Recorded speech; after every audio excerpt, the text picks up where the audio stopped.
Mr. B. Hello. The new Home Secretary gave her first speech in the Labour conference yesterday. Yes. What did she say?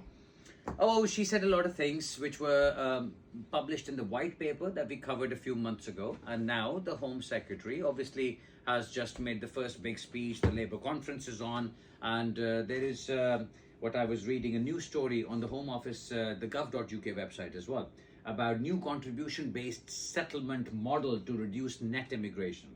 Now, I don't make political statements. I've tried not to make political statements, but sometimes you just can't help it.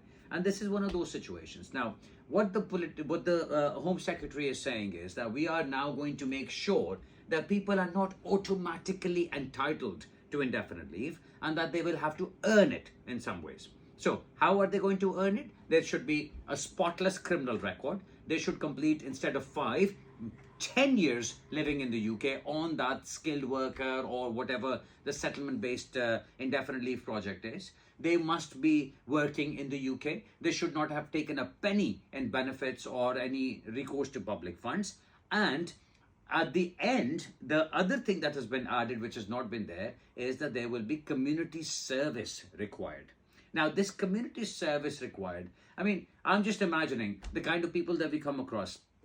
We have high net worth individuals, people who are very good at what they do, and they get skilled worker visas, they get, the global talent visas. And if they are applying for indefinite leave and they're told to go and pick up garbage or rubbish in an area, and that is what their community service is going to be, I don't think that makes a lot of sense. The other thing I disagree with, and that is where the Home Secretary is saying that this has to be earned because all this automatic entitlement has to stop. How is it automatic right now?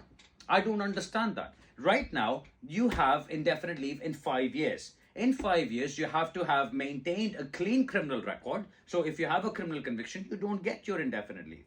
You cannot have recourse to public funds. You cannot be just sitting there and getting this. You have to be working. If you're on a skilled worker visa, you have to be working. You have to be earning that amount, because at the end of the 5 years, you have to show that you have worked for 5 years. You've made your NI contributions. You've paid your taxes, and you have your bank statements and pay slips to prove everything. And then you have to show your integration into the society by passing an English language test at level B1, as well as an English test which is called the Life in the UK test. So that Life in the UK test, I don't know how many British born UK people who have lived there all their lives, or who have generations of people living here, I don't know how many of those will be able to answer all those questions in those Life in the UK tests. But that is expected of immigration, of immigrants. So by all means, bring in a balanced immigration. By all means, make the rules tighter.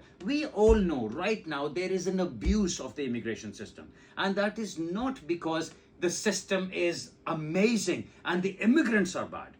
No, the system is open to abuse. And that is why those people smugglers or those agents that sell COS letters and sell jobs and people don't get anything, those people are the ones that should be held accountable.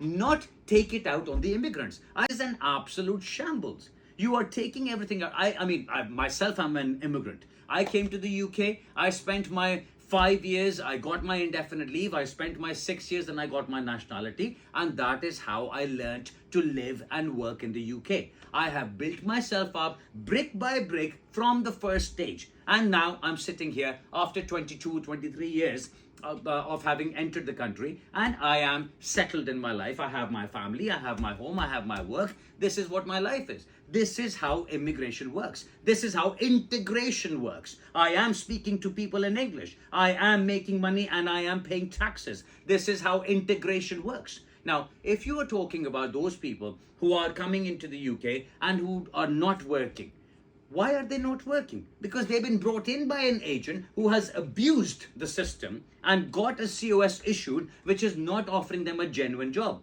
I spoke to somebody today where he had borrowed money from 17 people in a village to be able to pay an agent to come to the UK to create a life for himself.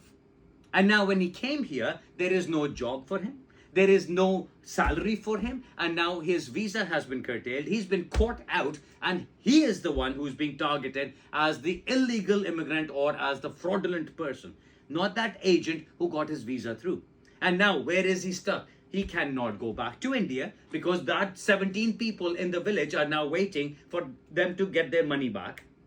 He hasn't made any money, he hasn't done anything, and now he is in that situation where he feels like he can kill himself. And I was actually sent a video of somebody who went out for a walk at night and never returned, and they found his body hung with it on a tree the next morning because he had spent £27,000 to bring his family to the UK and come here to work on the promise of a skilled worker visa, and then found out that there was no real job.